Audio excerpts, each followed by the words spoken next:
بسم الله الرحمن الرحيم. الحمد لله الذي أنزل على عبده الكتاب ولم يجعل له عوجا قيما لينذر بأسا شديدا من لدنه ويبشر المؤمنين الذين يعملون الصالحات أن لهم أجرا حسنا ماهدين فيه أبدا وينذر الذين قالوا اتخذ الله ولدا ما لهم به من علم ولا لآبائهم كبرت كلمة تخرج من أفواههم إن يقولون إلا كذبا فلعلك باخع نفسك على آثارهم إن لم يؤمنوا بهذه الحديث أسفا إنا جعلنا ما الأرض زينة الحلال لنبلوهم أيهم أحسن عملا وإنا لجاعلون ما عليها شهيدا جروسا أم حسبت أن أصحاب الكهف والرقم كانوا من آياتنا عجبا إذ آوى الفتية إلى الكهف فقالوا ربنا آتنا من لدنك رحمة فقالوا ربنا آتنا من لدنك رحمة وهيئ لنا من أمرنا رشدا فضربنا على آذانهم في الكهف سنين عددا ثم فازناهم لنعلم أي الحزبين أحصى لما لبثوا أمدا نحن نهز عليك نبأهم بالحق إنهم فتية آمنوا بربهم وزدناهم هدى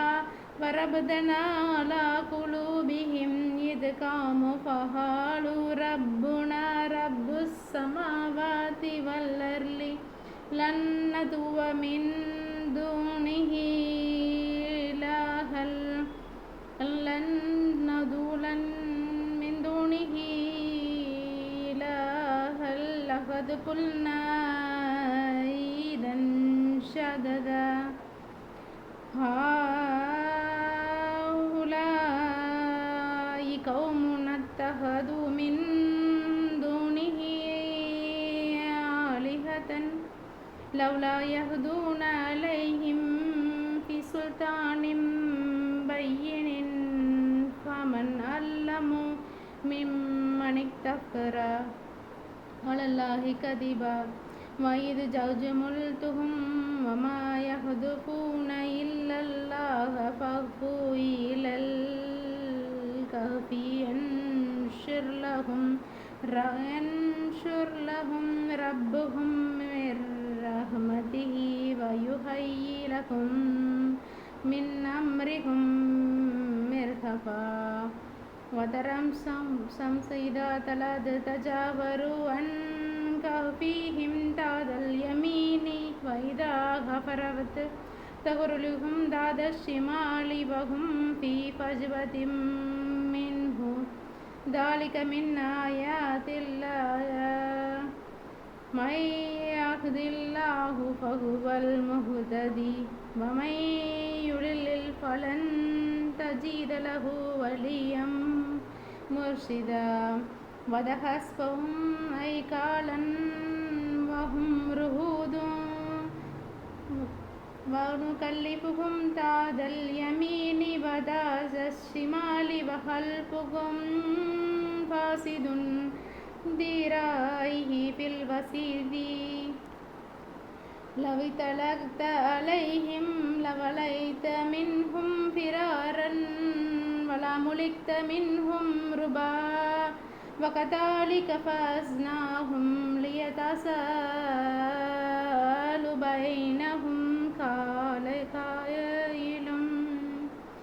منهم كم لبثتم قالوا لبثنا يوما أو بعض يوما قالوا ربهم أعلم بما لبثتم فقصوا أيديهم بوارهم هذه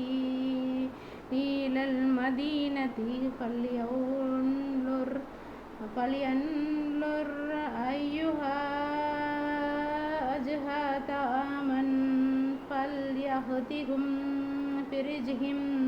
منه وليتلطف فلا يشعرن بهم أحدا إنهم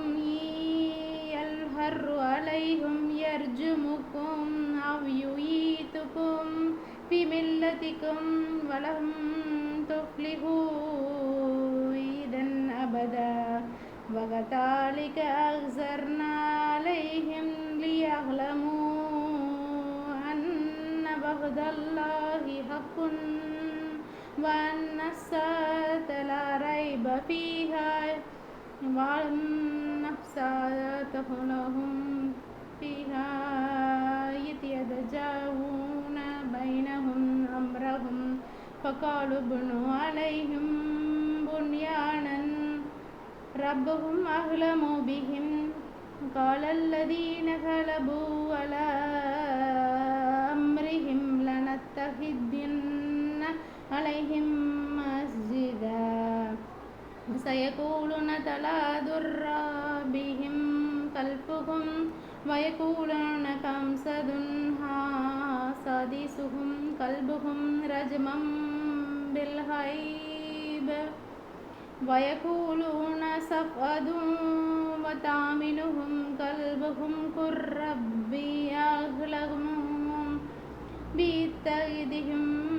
ما يعلمهم إلا القليل فلا تمار بهم إلا مراء ظاهرا ولا تسبت بهم منهم أحدا ولا تقولن لشيء إني فاعل ذلك غدا إلا أن يشاء الله واذكر ربك إذا نسيت والعصا يهديني ربي لأقرب من هذا رشدا ولبثوا في كهفهم ثلاثمائة سنين وازدادوا تسعا قل الله أعلم بما لبثوا له غيب السماوات والأرض أبصر به وأسمع ما لهم من دونه من ولي ولا يشرك في حكمه أحدا واتل ما أوحي إليك من كتاب ربك لا مبدل لكلماته ولن تجد من دونه ملتحدا واصبر نفسك مع الذين يدعون ربهم بالغداة والعشي يريدون وجهه ولا تعد عينك عنهم تريد زينة الحياة الدنيا ولا تطع من أغفلنا قلبه عن ذكرنا واتبع هواه وكان أمره فروطا وقل الحق من ربهم فمن شاء فليؤمنون ومن شاء فليكفر إنا أعتدنا للظالمين نارا أحاط بهم سرادقها وإن يستغيثوا يغاثوا بماء كالمهل يشوي الوجوه بش السراب وساءت مرتبها إن الذين آمنوا وعملوا الصالحات إنا لا نضيع أجر من أحسن عملا أولئك لهم جنات عدن تجري من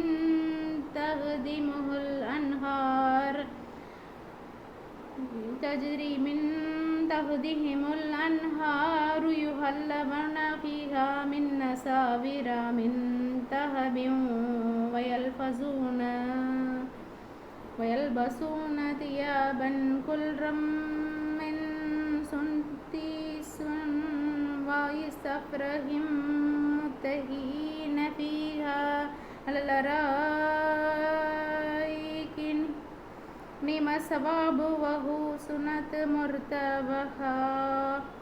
واضرب لهم مثل الرجلين جعلنا لأحدهما جنتين من أعناب وحفظناهم بنخل وجعلنا بينهما زرعا كلتا الجنتين آتت أكلها ولم تظلم منه شيئا وفجرنا خلالهما نهرا وكان له ثمر فقال لصاحبه وهو يحاوره أنا أقدر منك مالا وأعز نفرا ودخل جنته وهو ظالم لنفسه قال ما أظن أن تبيد هذه أبدا وما أظن الساعة قائمة ولئن رددت إلى ربي لأجدن خيرا منها منقلبا قال له صاحبه وهو يحاوره أكفرت بالتي خلقك من تراب ثم من نطفة ثم سواك رجلا لكن هو الله ربي ولا أشرك بربي أحدا ولولا إذ دخلت جنتك قلت ما شاء الله لا قوة إلا بالله إن ترني أنا أقل منك مالا وولدا فعسى ربي أن يهديني خيرا من جنتك ويرسل عليها حسبانا من السماء فتصبح صعيدا زلقا أو يصبح ماؤها غورا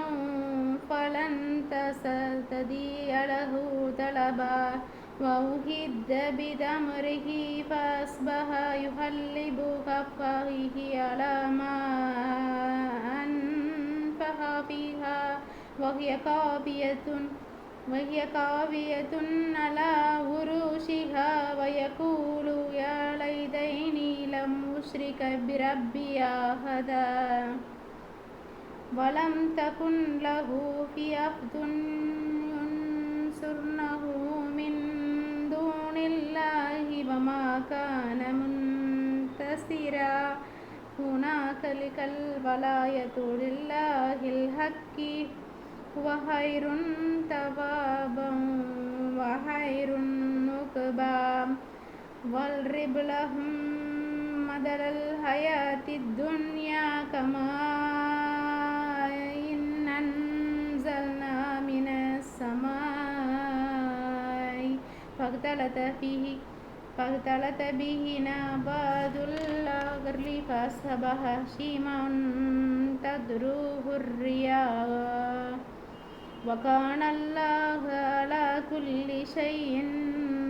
مقتدرا المال والبنون زينة الحياة الدنيا والباقيات الصالحات خير عند ربك ثوابا وخير أملا ويوم نسير الجبال وترى الأرض بارزة وحشرناهم فبشرناهم فلم نغادر منهم أحدا وأرسلوا على ربك صفا لقد جئتمونا كما خلقناكم أول مرة بل زعمتم ألن نجعلكم موعدا ووضع الكتاب فترى المجرمين مشفقين مما به ويقولون يا ويلتنا ما لهذا الكتاب لا يغادر صغيرة ولا كبيرة إلا أحصاها ووجدوا ما عملوا حاضرا ولا يظلم ربك أحدا وإذ قلنا للملائكة اسجدوا لآدم فسجدوا إلا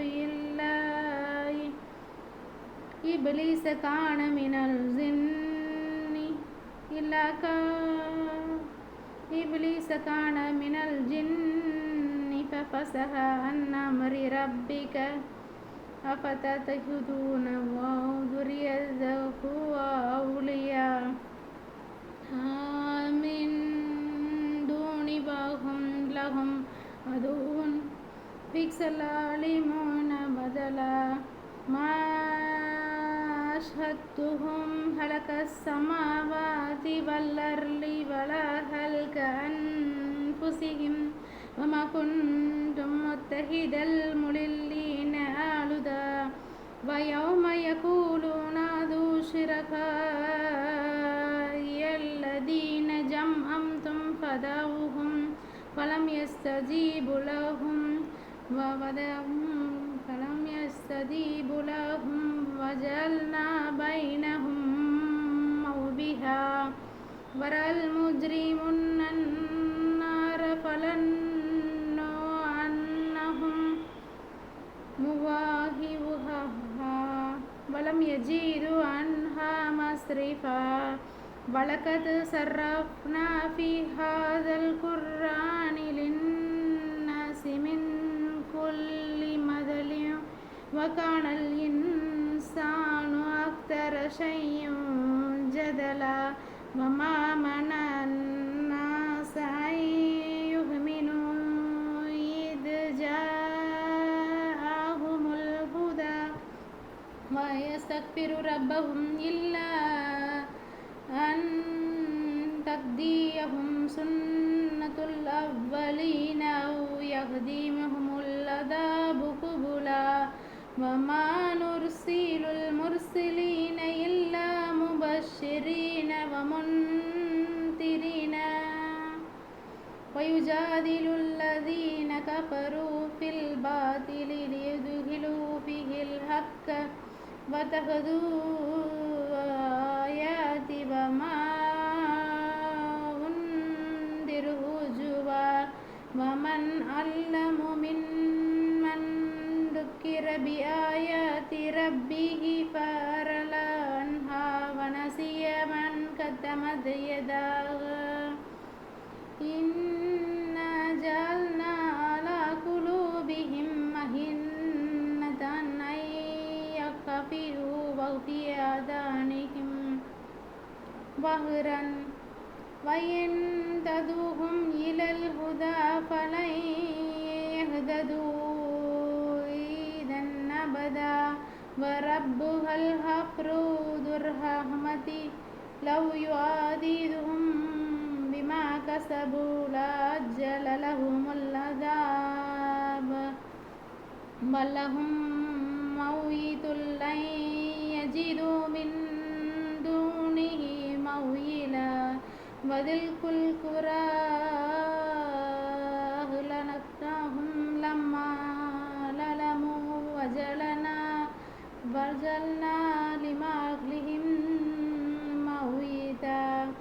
وإذ قال موسى لفتاه لا أبرح حتى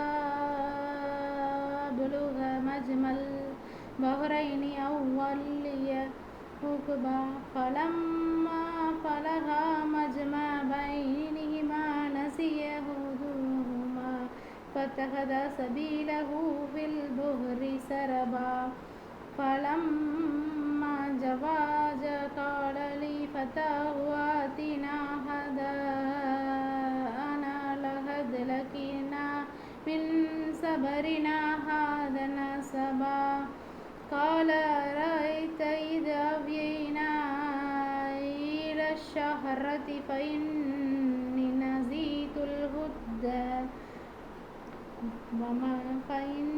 نسيت الحوت وما أنسانيه إلا الشيطان أن أذكره فاتخذوا سبيله في البحر عجبا قال ذلك ما كنا نبغي فارتدا على آثارهما قصصا فوجد عبدا من عبادنا آتيناه رحمة من عندنا وعلمناه من لدنا علما قال له موسى هل أتبعك على أن تعلمني مما علمت رشدا قال إنك لن تستطيع معي صبرا وكيف تصبر على ما لم تحط به خبرا قال ستجدني إن شاء الله صابرا ولا أعصي له أمرا قال فإن اتبعتني فلا تسألني عن شيء حتى أحدث لك منه ذكرا فانطلقا حتى إذا ركبا في السفينة غرقها قال حرقتها لتغرق أهلها لقد جئت شيئا إمرا قال ألم أقل إنك لن تستطيع معي صبرا قال لا تؤاخذني بما نسيت ولا ترهقني من أمري عسرا فانطلقا حتى إذا لقيا غلاما فقتله قال أقتلت نفسا زكية بغير نفس قال قتلت نفسا زكية بغير نفس لقد جئت شيئا نكرا قال ألم أقل لك إن لن تستطيع معي صبرا قال إن سألتك عن شيء بعدها فلا تصاحبني ولن تمدني عذرا فانطلقا حتى إذا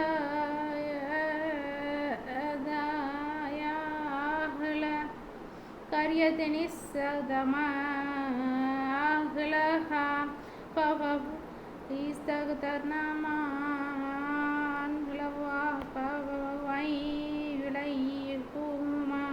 فوجد فيها جدارا يريد أن ينقل فأهمه قال لو شئت لاتخذت عليه أجرا قال هذا فراغ بيني وبينك سأنبئك في تأويل ما لم تستطع عليه صبرا أما السفينة فكانت لمساكين يعملون في البحر فأردت أن أعيبها وكان وراءهم مالك يهدو كل سفينة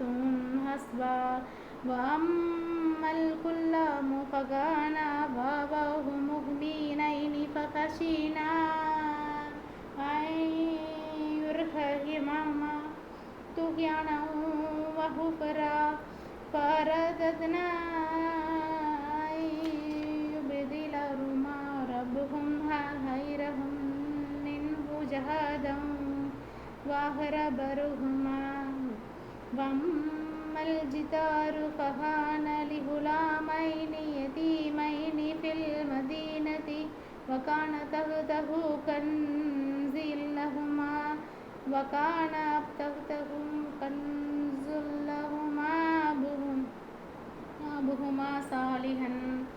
وكان أبوهما صالحا فأراد ربك يبلغا أشدهما ويستخرجها كنزهما رحمة من ربك وما فعلته عن أمري ذلك تأويل ما لم تستطع عليه صبرا ويسألونك عن ذي القرنين قل سأتلو عليهم منه ذكرا إنا مكنا له في الأرض وآتيناه من كل شيء سببا فأتبع سببا حتى إذا بلغ مغرب الشمس وجدها تغرب في عين حمية وجد عندها قوما قلنا يا ذا القرنين إما أن تؤدب وإما أن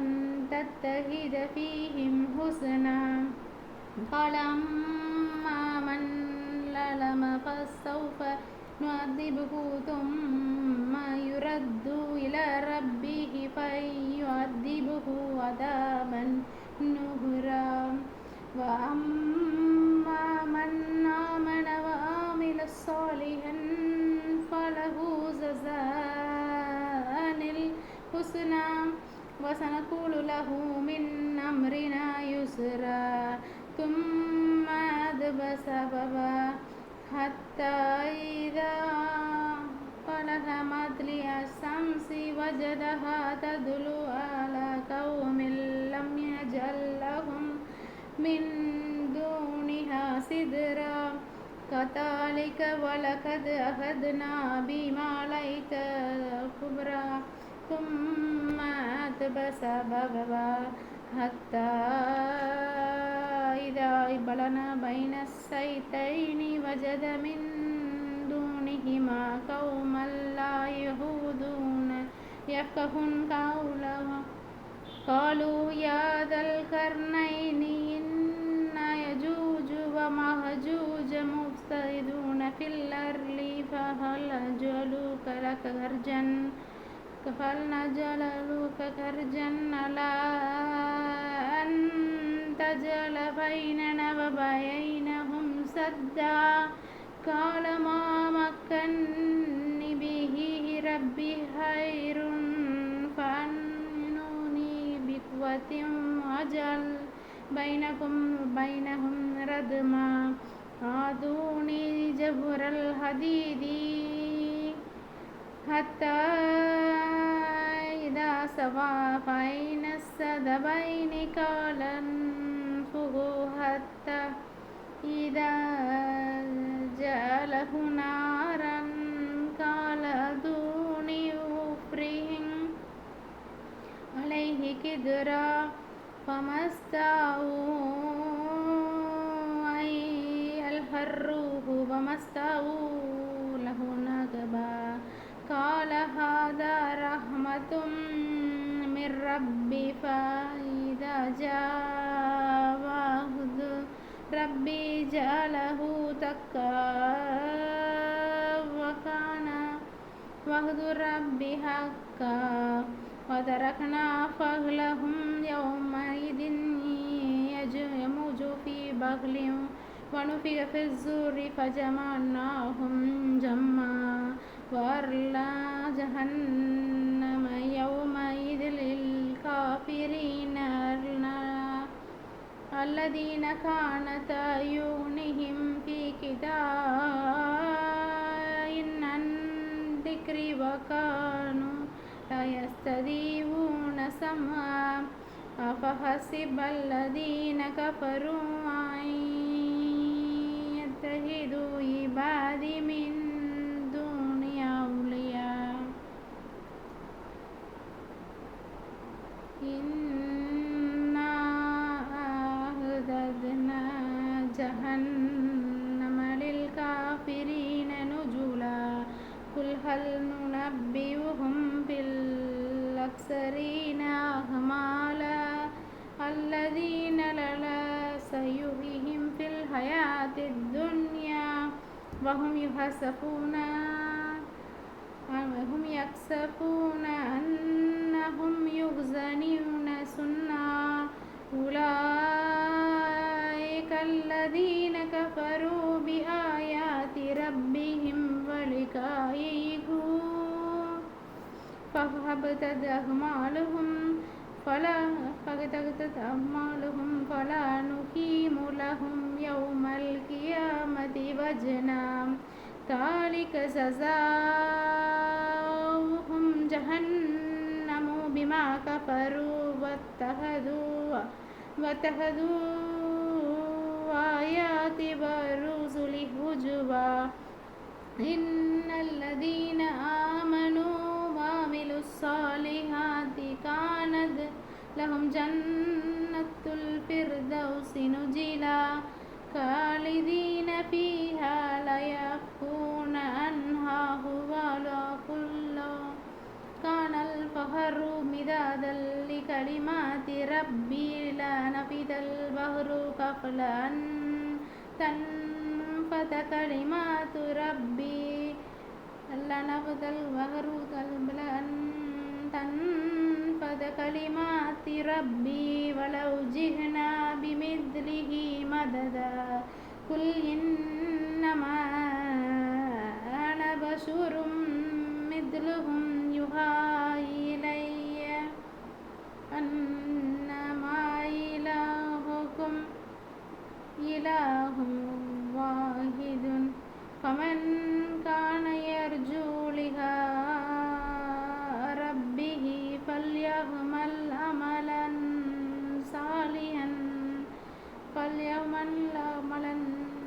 صالحا ولا